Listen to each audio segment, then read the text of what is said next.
You can have a great vision as a founder, but if you don't have these people constantly furthering your vision, and if they don't feel appreciated for it, then there's no way that you can unleash the potential that we've been talking. I'm not in favor of, hey, if I want to retain talent, okay, let's just do 100% and 50%, and then you run into financial trouble, and then you're laying off that very same person that you're given 100% hike to because they're the costliest person on the board. Take away self-awareness from an organization and an individual, you automatically have a horrible culture. Performance evaluation is meaningless if you haven't done this first part. So, Tanya, before we start off, anybody and everybody who knows you vehemently dislike, maybe leaning on hate the word HR. Why? Okay. Let's deconstruct this a little bit. HR has a connotation of being a very policing or a disciplining function. And it started at the time of Industrial Revolution when you had people and workers walking into a factory. The owners essentially had a quota for every workman to essentially fulfill. And they needed people to ensure that, people were constantly sort of on the job, churning out a certain unit of whatever product that was and all of that, right? So I think from those days of ensuring there was productivity to ensure to where we are now as the people practice, right? I think the conversation has now moved to unleashing potential rather than just efficiency. And I think an outcome of unleashing potential will automatically be productivity, right? But because of the connotation and because it's human resources, I don't think anybody's a resource anymore. Everyone's an asset. I'm not too fond of the word human asset as well. Or human capital as well, because it still has a very mercantile sort of feeling to it. So I think it's important that we use the right terms to, bring out the right meaning of what the true value of this function is and what it brings to the table.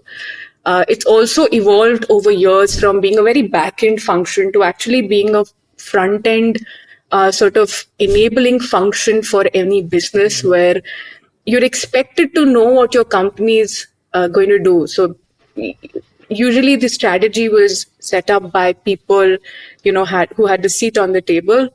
They would have operational tasks that were sort of given to the HR team saying, go hire, ensure there are events done, and therefore the Rangoli team connotation, ensure there are parties organized, just engage people and you're done with, right? From there, I think we've actually moved a lot, and the spectrum's shifted towards, hey, understand the business that we are in.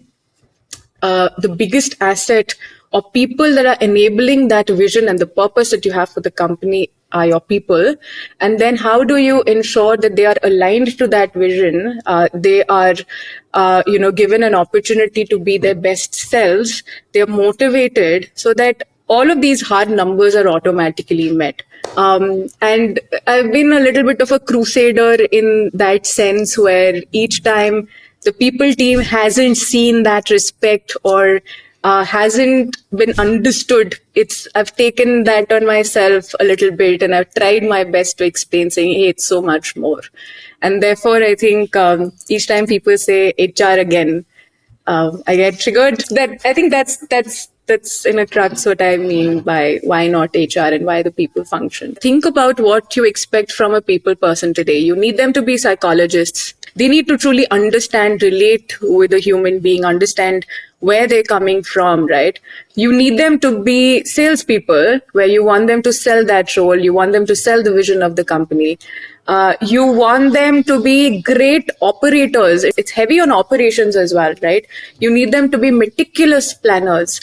And now that we're in the world of analytics and tech as well, you want them to understand a little bit of engineering. You want them to understand a little bit of product as well. You want them to be strategist in sense, hey, how do you further the company's vision? So I think it's a gamut of so many things. And therefore, I think each time people say HR again, I get triggered. I think we should simplify this. It's all about the people. and people themselves are so complex, and they stand for so much that let's just call ourselves the people function, and we'll see in the coming years if we can find a better term for ourselves. How do you set up the people function across various stages of the company? Right now, whether we anchor on, let's say, people strength, or maybe it's series or revenue, I don't know, right? Or maturity. So let's understand the entire people supply chain, and then we'll go into what to pick up from that at every stage. So first, it starts with the founders and the leadership team coming together and saying, who are we, what do we do, and how do we do it? How do you want to go and achieve it, and translate that into the skills, the experience and seniority that you need to go and deliver. So that translates into tangible sort of skill set, right? Where you can mathematically derive saying, this is what I need to do in X number of years or months or whatever. And therefore, what experience will I need? When you don't have the time, you go after people who've done this in the past. And therefore, you that's how your tenure gets defined in terms of experience. When you have the time, your pyramid can be slightly flattish, where you've got more junior people with a few senior people on the top guiding and coaching the team, right? So that's where the people function sort of comes in and says, okay, these are the skill sets. Then comes the operating model, and this is again one of my favorite words, and now I teach it to everybody. Once you have the skill set, then you need to understand how do they operate. You'll have a bunch of people, again, not over-indexing on process, but saying, okay, you've got a grouping of skill set, right? Each grouping now has a defined sort of vision to further and a metric to sort of further. But how do they operate amongst one another? If you're not defining what the shared metrics and targets for those people are in terms when you're building up the org design, you'll find that there are conflicts and these random unnecessary things that will come in your way of just focusing on what you're supposed to do and how people operate. So operating model is very important. So the first discipline is org design and development. Once you've done that, and once you've baseline saying what do you need, right? You've got to acquire that talent or build that talent internally. So the first prong of that is hiring or talent acquisition. That's a second discipline. And the third discipline is L&D, which is learning and development. And again, L&D itself is like a vast topic, and it solves different purpose. It solves, succession. It sort of helps into succession planning. It helps in sort of in leadership development. It has, upskilling of folks. It has opportunity of cross skilling and all of that, right? So that's your third thing. Once you've got that, you go and get them in. And that's where the people experience starts saying, how is the pre-onboarding experience and why would people join you? How do you get them excited? How do you engage with them so that, the right talent and good talent always will have multiple sort of options, but why do they choose you? Ensuring that their sort of onboarding experience is great and they have everything to sort of go and deliver from day one. So that's your people experience, onboarding, and that's slightly operational, but I also think it's very nuanced because that's where, again, another very, very overused concept in me and my teams is design thinking, where you design for the customer or you design for people coming in. They'll all be joining at different levels. So the onboarding experience has to be very, very customized. Then, of course, comes the whole piece of goal setting and sort of giving them a direction. Now you've got these people. You've got to align them towards something. It has to be very intentionally done.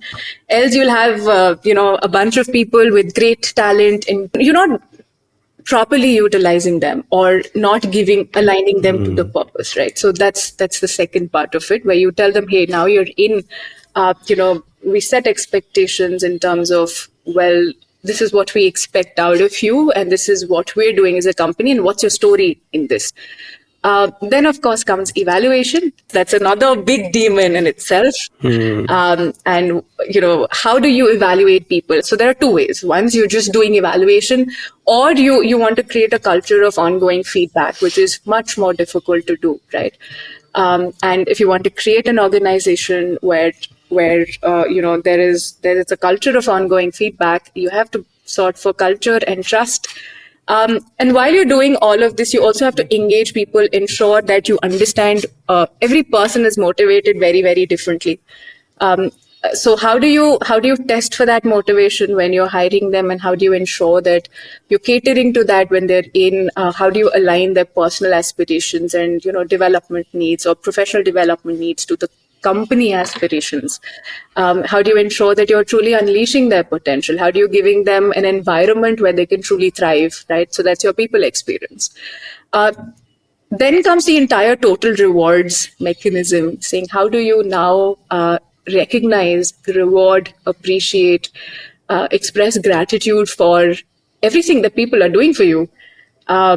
Ultimately, you can have a great vision as a founder, but if you don't have these people constantly furthering your vision, and if they don't feel appreciated for it, then there's no way that you can unleash the potential that we've been talking about. So I think that becomes a very, very important part. Then as you scale comes people tech. How do you operate? How do you automate a lot of repetitive manual task, which does not really require human intellect? You have to truly use a good thinking people team. You have to give them enough information and data to act on and get them to focus on the right things rather than getting paperwork done. All of that is automated through tech these days. And it's, of course, an advent of AI is now solving a lot more than what a simple tech solution had done earlier. Then comes people analytics, which is drawing, when you're operating on a system and you're turning all of that data, how do you take data-backed decisions and draw insights from it? And then is culture shaping and transformation, because at every stage of the company, the kind of behaviors that you would need from your people and, the behaviors that you want exhibited is going to be very, very different. It's going to evolve as you evolve as a company. It may change as you change strategies, right? So I think, so that's your entire people supply chain. So now if you go back to your first question on, hey, what do you need and how do you learn people function? It's about getting exposure to all of this one by one, and then understanding what resonates with you, where you shine, and then ensuring that you have understanding of all of them, but you also have immense depth in at least one of these disciplines. By the way, that was 14. So I'll just summarize what we covered, right? So first is founders coming in, setting the vision. Yeah. And once you've set the vision, then ideally people team or people leader getting involved in the OD, where you realize, okay, these are the people we need, these are the skills we need, and this is our operating model. We'll double click on operating model, setting up what the operating model is. And then you have the people, the talent acquisition team who's coming to acquire, or you groom people, which is your L&D to fill in what you've identified. And then the fact you have to bring them on board, pre-onboarding, and then giving them a great experience. That's where the people experience comes in. And then, of course, setting them goals, giving them a direction, and then evaluating them, which is performance appraisals. And then, of course, getting the best out of people, getting their full potential, motivating them, again, a part of people experience. And monetary and recognition is one of those. So that's where your rewards come in. And then, of course, there's tech, automation, followed by analytics. If you don't have tech, if you don't have all of these processes, you're not going to really have analytics, right? They all flow together. And last one is the culture shaping and transformation. Wow, great. We will codify that. But going back to the question, Tanya, so we've set up the building blocks right now. Let's say, again, I'm a founder, I've just started a company, I'm at a very small scale. I'm a founder who's running a 200-person ship, right? What's the right time to do all of this? How do I do one by one? Do I do all of it now? Or how do I go about setting the practice and, of course, bringing in the correct people for it? Yeah.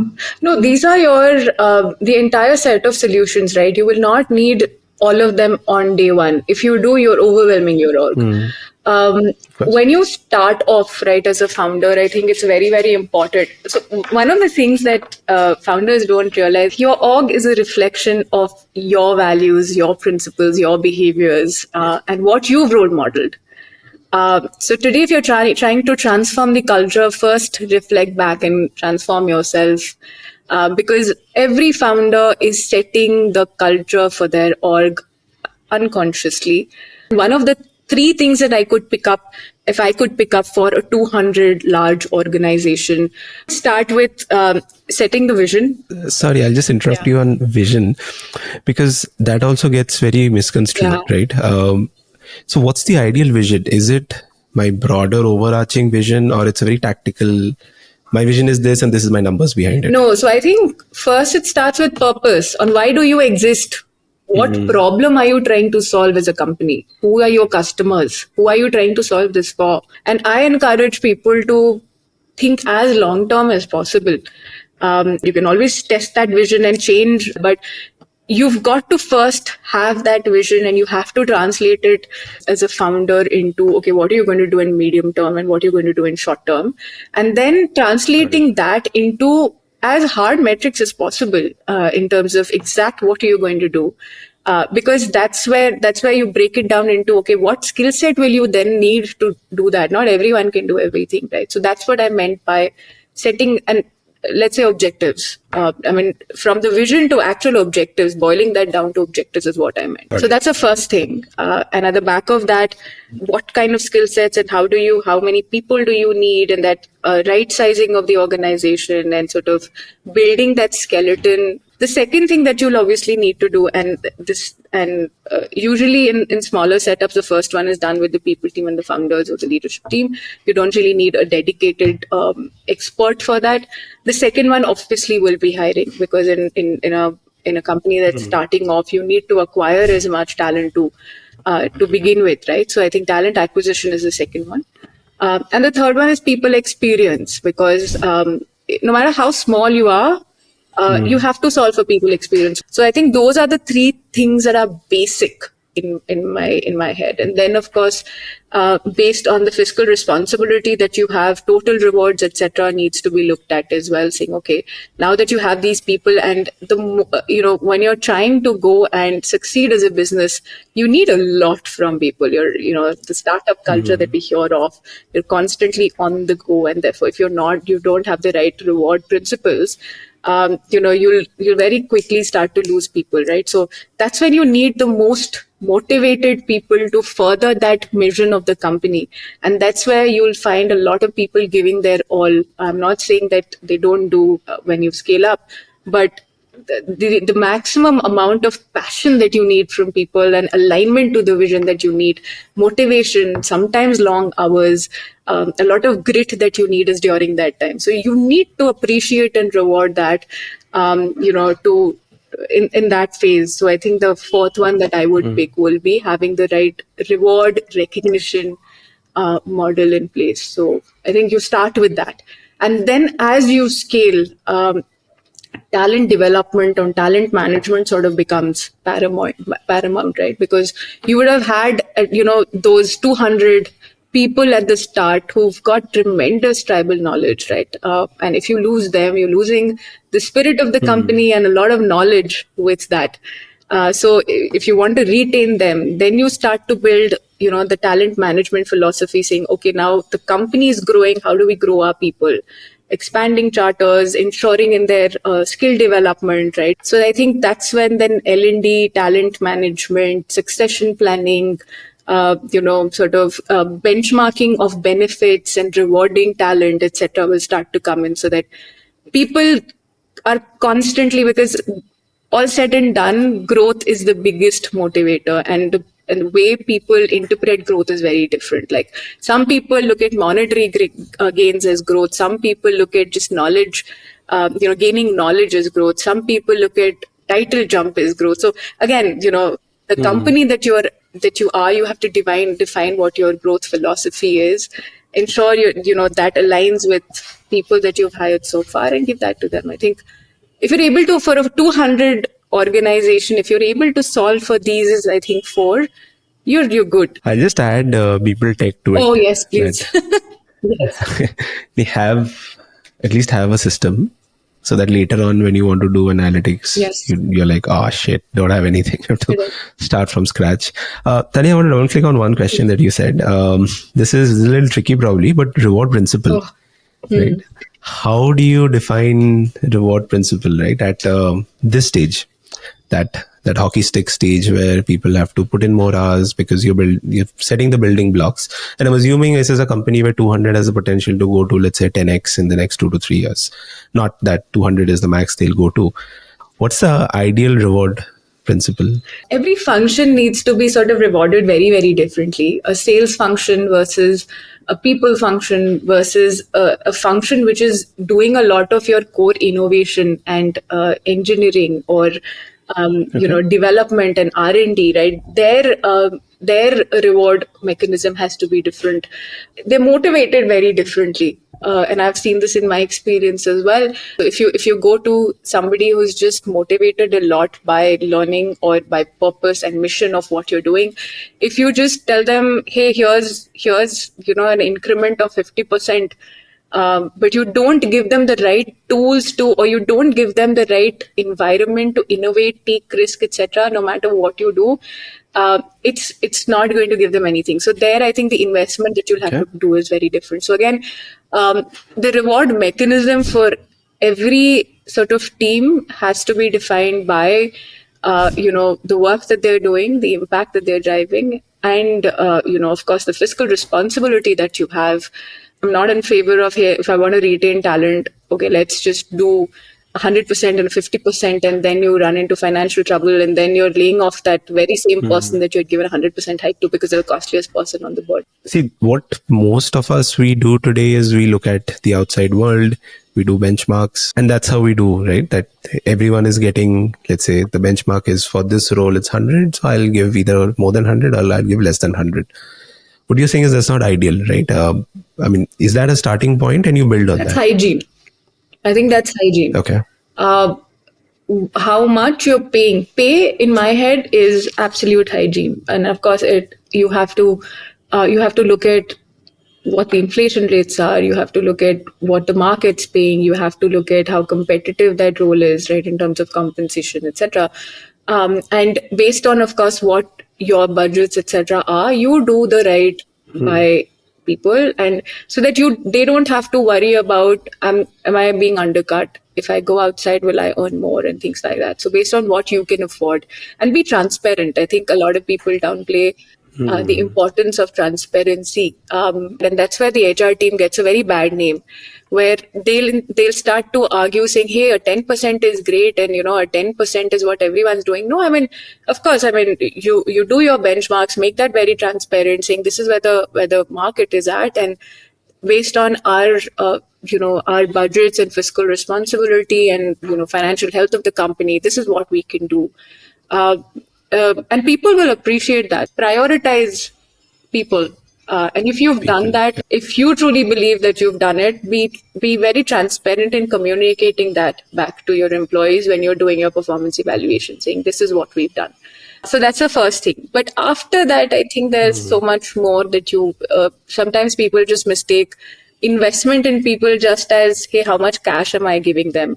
It's equally important to look at what stake do they have in the company, how invested they are in terms of stock options, or what kind of benefits are we giving them. If I walk into a company that gives me medical insurance and I know that I don't have to worry about that, I have, if something happens, well, there is some level of support that I have, again, based on your budgets. Ensure that those basic benefits are in place so that when people walk in, they feel taken care of. Give them mental well-being support, etc. Right? A lot of leaders don't understand recognition, feel like because they don't need it, may not feel that recognition is needed by everybody, right? So in your experience, what's the importance from a very human intrinsic perspective? What's the importance of recognition?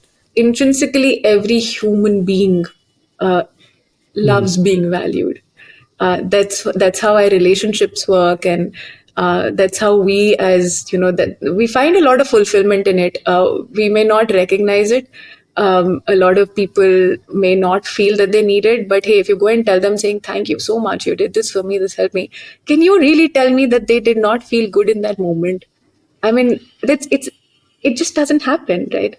I personally feel a culture of gratitude and appreciation is very important. And I'm not saying you give it out freely, where everyone's now being very shallow about it, and understand the levels of gratitude, understand the level of appreciation, and then translate that into the way you operate. One is, of course, how do you ensure it's a part of your organic culture where you've gone over and beyond? You recognize it in your peers and you recognize it in people that you work with, and you take that moment to thank them for it. So that's a very human aspect of it. The second is, of course, you shouldn't have to ask for anything. I mean, I envision an organization where every person is doing what they're doing and they never have to go and fight for or ask for saying, I did this and I deserve this now.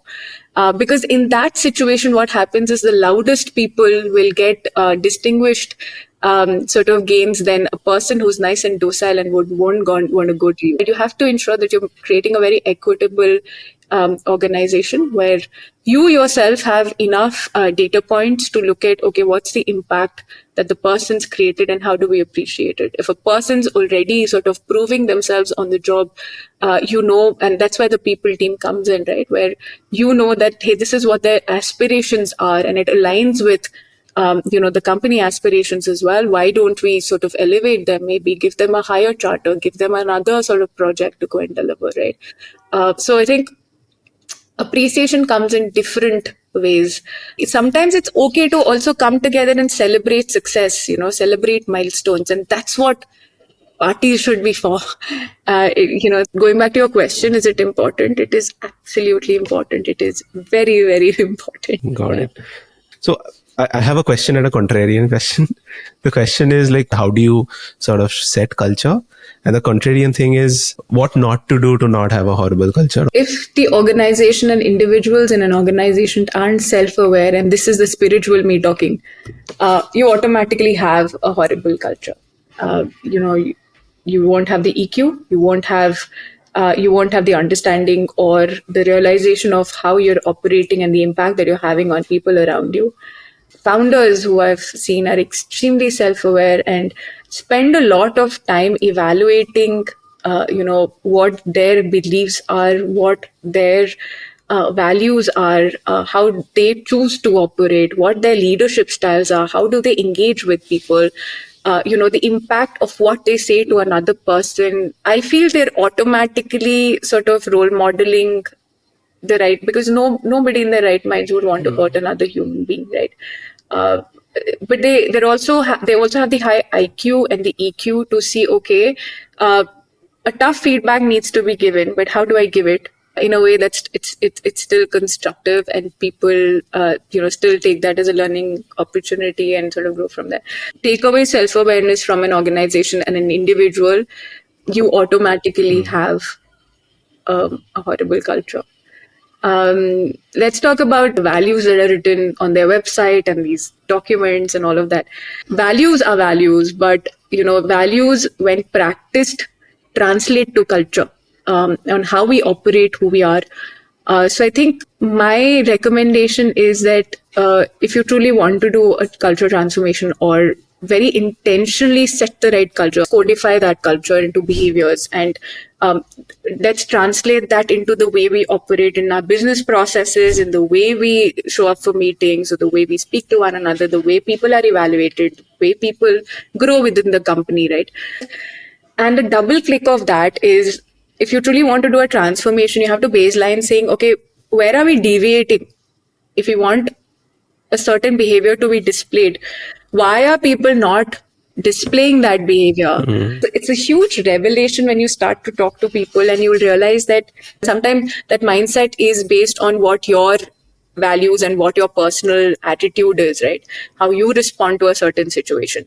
And therefore it needs correcting, or it needs a lot of communication. Sometimes it reflects on the organization and what do we need to change in terms of how the leadership shows up, how people are showing up, how our processes are.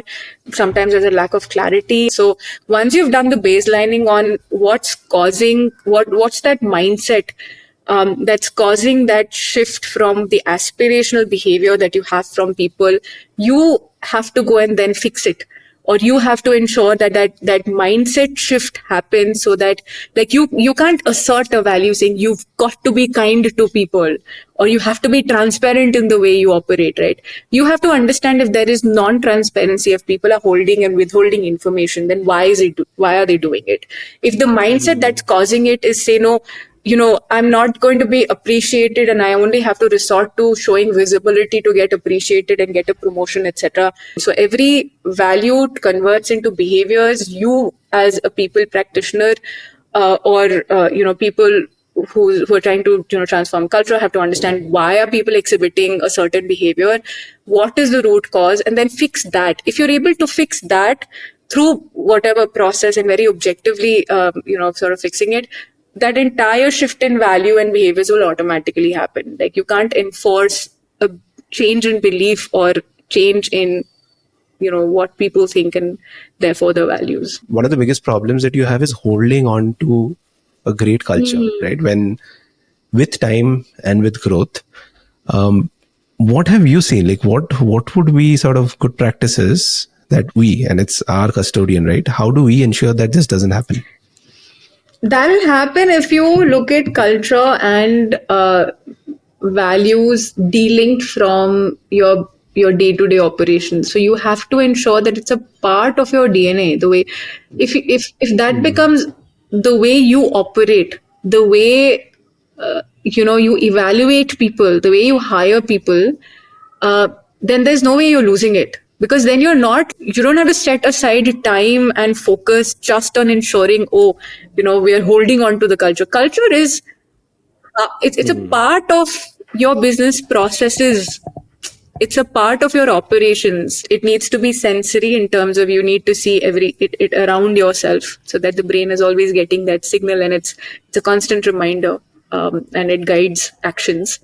It's a part of evaluation. It's a part of your hiring practices. It's a part of your promotion practices. It's a part of recognition practices. It's a part of how do you show up for meetings. Like you have to identify those micro events where you implant it and instantly correct it if you see a deviation. That's where, again, people experience plays a very important role. While we are saying, I was thinking, this is a very meta question, but I would love you to tell people on the iceberg theory. It's very, very simple. Iceberg talks about the tip that's visible to people, right? And what's visible to people are your behaviors. What's not visible, and therefore what requires a lot of discovery and unearthing, is what's getting people to behave in a certain fashion, right? And it stems from your mental models, your cultural background, your attitudes, your beliefs, right? Let's think about you and a relationship with a child. When the child is born, it's got a blank slate. Now, every experience that the child has is creating, experiences, and those experiences are creating mindsets and attitudes, right? And with time, they're going to be deep-seated beliefs and values, right?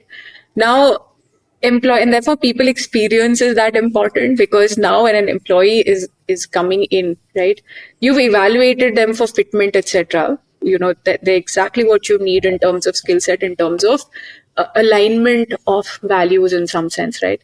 Now when they come in, the experiences that they have in the organization throughout their lifespan in the company is going to keep building mindsets, because you're observing, right? They're constantly having experiences within the organization, right? And at the back of it, there's development of a mindset, and that sort of leads into the behavior that they exhibit. So therefore, it is your responsibility on what kind of experience do you give to people. So that's the application of the iceberg theory in our practice. But essentially, iceberg, it just tells you that, look, there's a certain, what you're seeing is just behaviors, but those behaviors are a culmination of their experiences. And therefore, if you want to change behaviors, or if you want to transform behaviors, or if you want behaviors exhibited that are in line with your value system in the organization, then you can't just directly sort of tell them that change this. You have to go to the depths of it and, sort of unpeel the onion and understand where that behavior is coming from and attack that. If you're able to do that, the behaviors will autocorrect and those shifts are going to be long lasting. I mean, I can reprimand you and tell you, if you do this, I'm sorry, this is not going to fly with us. But that's going to be very short-lived. Sort of change. It's not really going to come from within. So if you have to really bring meaningful change, it has to be, in the layers that you don't get to see. That's the iceberg. And how do you do that at work? Conversations, truly understanding. And therefore, I went back to the whole ratio that you should have, right? And building that high awareness, self-awareness in EQ.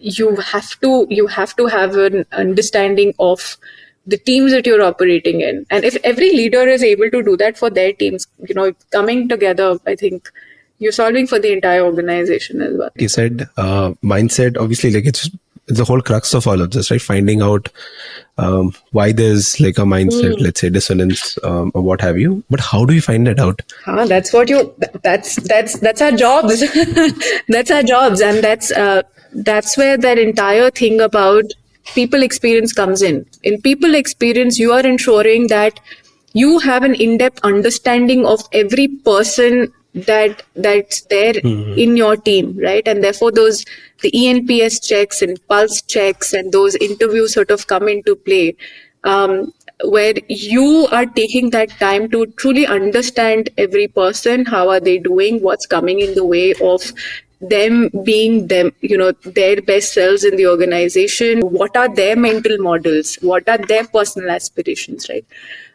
That's what you bring to the table, and you'll be, if you are attuned to all of that, right, you will realize that you're able to get behind the mindset that's causing a certain behavior and are able to at least come up with a hypothesis saying, if we do this, that behavior shift will happen. What we always end up doing is we just take ENPS surveys on the face value. Like we do an ENPS or pulse check.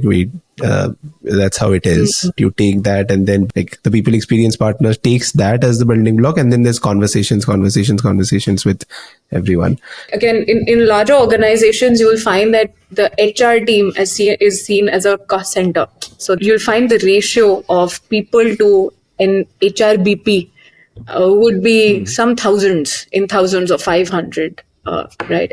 Now, if you have that bigger ratio, you can never have meaningful interventions and conversations. My recommendation is that build a strong people experience team, keep that ratio down so that there can be meaningful interventions. When you're starting out, when you want extremely high human touch, I personally feel 1:60 also is quite a bit.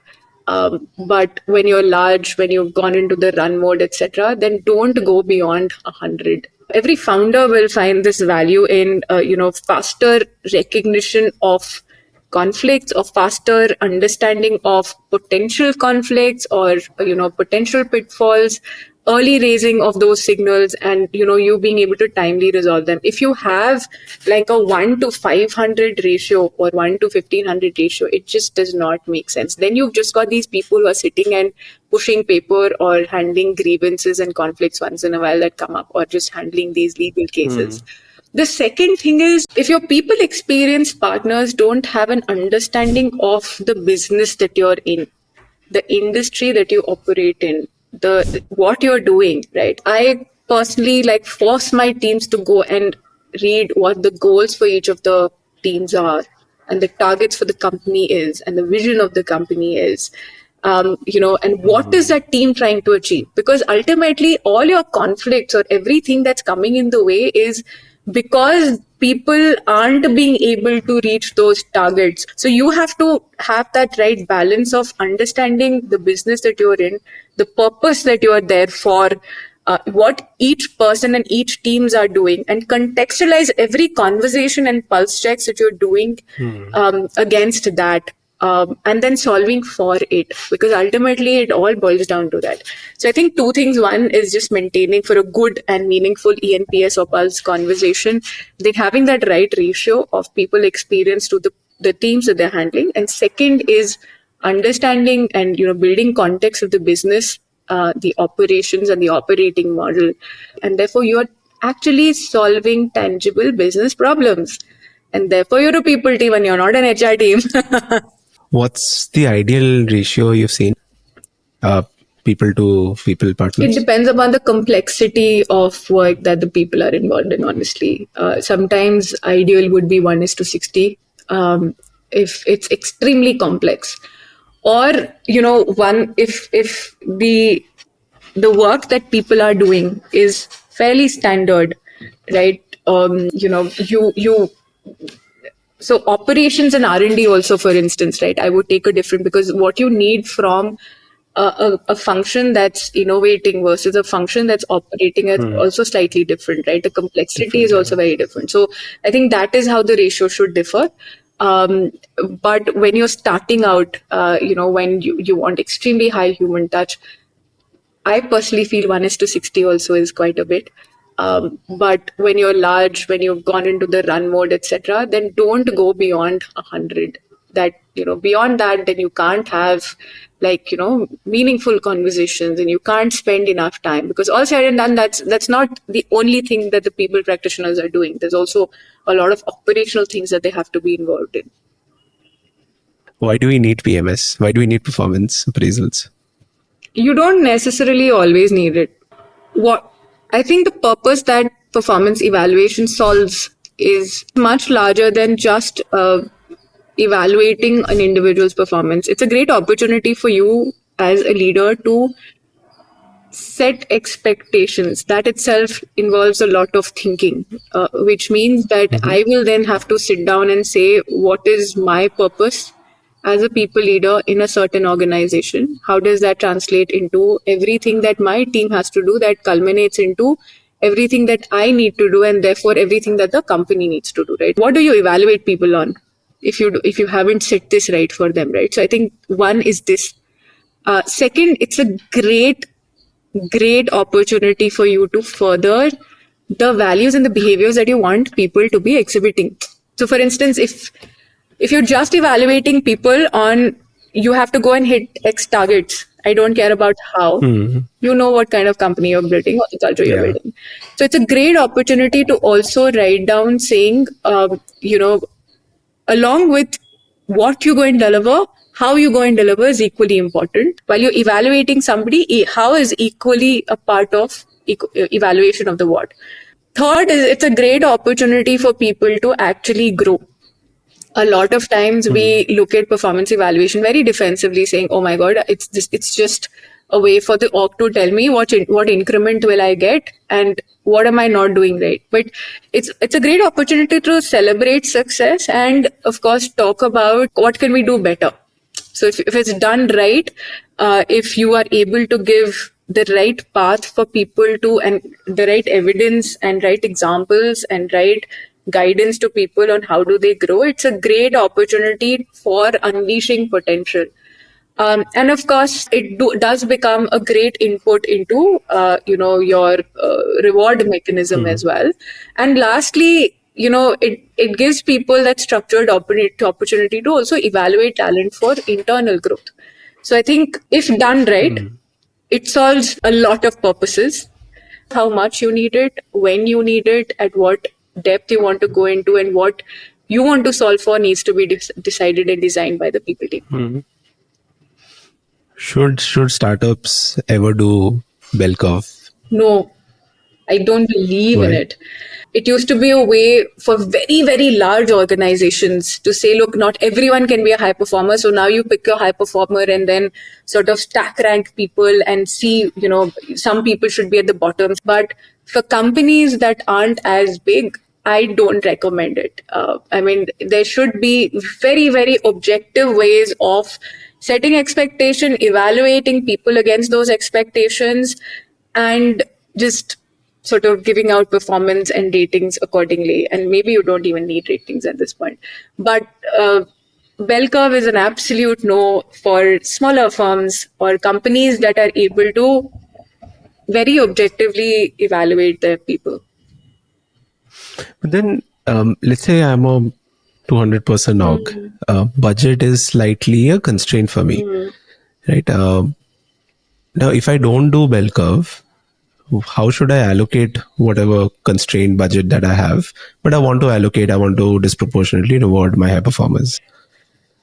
That goes into your budgeting philosophy, Ranak. I mean, I would allocate equal amount of budget for everybody, right? And when you give out that budget to teams, let them have the freedom to say, okay, this is how I want to sort of distribute it. I want to most of my people are high performers, and therefore they get whatever, and then people who've been moderately okay get a slightly lower bar of it. But I don't believe in saying that, look, you've got to force fit people into a curve and only X percentage of people can be high performers versus not. Right? In terms of budgeting, when you're setting the budgets, you budget equally. You give those teams that budget, and then of course you need to be a part of the process to ensure there's no over advocacy or under advocacy by the people leader for a certain individual. And that's where a good performance evaluation process comes into play, on how many data points are you collecting to do a due diligence on the performance of a person, right? Not over indexing it on the people leader or the manager's point of view, right? And having as many data points. But that's how I would do it, instead of forcing a bell curve or forcing a budget and all that. Got it. By the way, you mentioned just now data points. What would they be? You have, of course, performance OKRs. You have values. Is there anything else? By data points, what I meant was that your interaction nodes that you have, right? Where I think it's important to collect data points from everybody. If you're over-indexing on a people leader, you will land up with an organization where I'm just pleasing my manager, and I may be treating my peers or people outside my team very, very poorly. So I think data points for a leader as well, right? I strongly believe that their evaluation should be done on how their teams are feeling about them. So if they have like a wellness score, that should be taken into the consideration of their evaluation, or their upward feedback should be taken into consideration. Their peer feedback should be taken into consideration, right? So when I meant data points, I meant two sets. One, like you rightly mentioned, right? Values, your targets, goals, etc., should be definitely one. But while you're going and delivering on them, who are you interacting with, and how your performance has been on the house there is equally important, right? Give everybody the ability to give feedback to one another. Create that culture so that people take that opportunity to give feedback to one another, good or constructive or bad or whatever. And then when you as a people leader are evaluating something, do a 360 degree, and that's when it in the truest sense becomes 360 degree. So I may have a different point of view, but by the way, if everybody has something else to sort of say about that person, it comes on me to go back and investigate and understand, saying, okay, why do I have a differing opinion? Let me understand this and come up with a very balanced view of evaluating performance. Again, I'll ask a contrarian question. How not to be a bad leader? Leadership is a personal choice. There's no right or wrong to this. Sometimes different styles get different results. You have to define for yourself on what resonates with your values and your beliefs, what gives you a lot of peace at the end of the day, what gives you joy at the end of the day, what kind of work that you're doing, and just marrying, the purpose that you're working for and how are you going and furthering that is completely your choice. But I can tell you what I personally think and what gives me a lot of joy.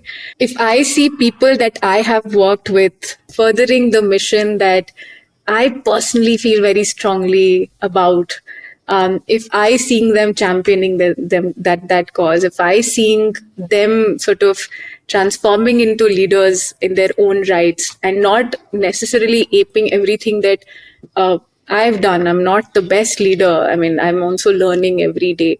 But if I see them using, similar vocabulary or, taking that thought and sort of leading with it, and if we have shared values and shared DNA, that gives me a lot of joy.